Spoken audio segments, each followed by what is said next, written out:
ગુજરાતમાં દારૂબંધી હોવા છતાં દારૂની હેરાફેરીના કિસ્સાઓ સતત સામે આવી રહ્યા છે। ત્યારે ભરૂચ લોકલ ક્રાઇમ બ્રાન્ચે દિલ્હી મુંબઈ એક્સપ્રેસ હાઈવે પર સફળ કાર્યવાહી હાથ ધરી ટ્રકના ખાસ બનાવાયેલ ગુપ્ત ચોરખાનામાં સંતાડેલો દારૂ ઝડપી લીધો છે।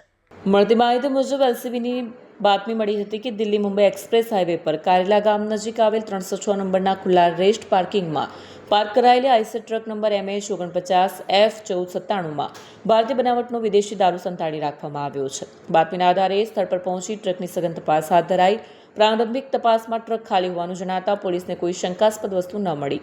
જોકે અનુભવી પોલીસ અધિકારીઓ વધુ ઝીણવટભરી તપાસ કરતા ટ્રકના કેબિન પાછળ ખાસ રીતે તૈયાર કરાયેલ અંદાજે 2.5 ફૂટ પહોળું અને 7 ફૂટ લાંબુ ગુપ્ત ચોરખાનું શોધી કાઢ્યું।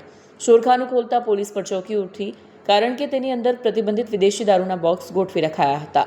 પોલીસે ચોરખાનામાંથી કુલ 245 બોક્સમાં ભરેલી 9,840 બોટલ જપ્ત કરી। જપ્ત કરાયેલ દારૂની કિંમત અંદાજે 18.87 લાખ જેટલી હોવાનું સામે આવ્યું છે। કુલ 24.87 લાખનો મુદ્દામાલ જપ્ત કરાયો છે અને આગળની કાર્યવાહી હાથ ધરાઈ છે। વિડીયો જર્નાલિસ્ટ વિરેન્દ્ર પાટીલ સાથે સત્યા ટીવી ન્યૂઝ ભરૂચ।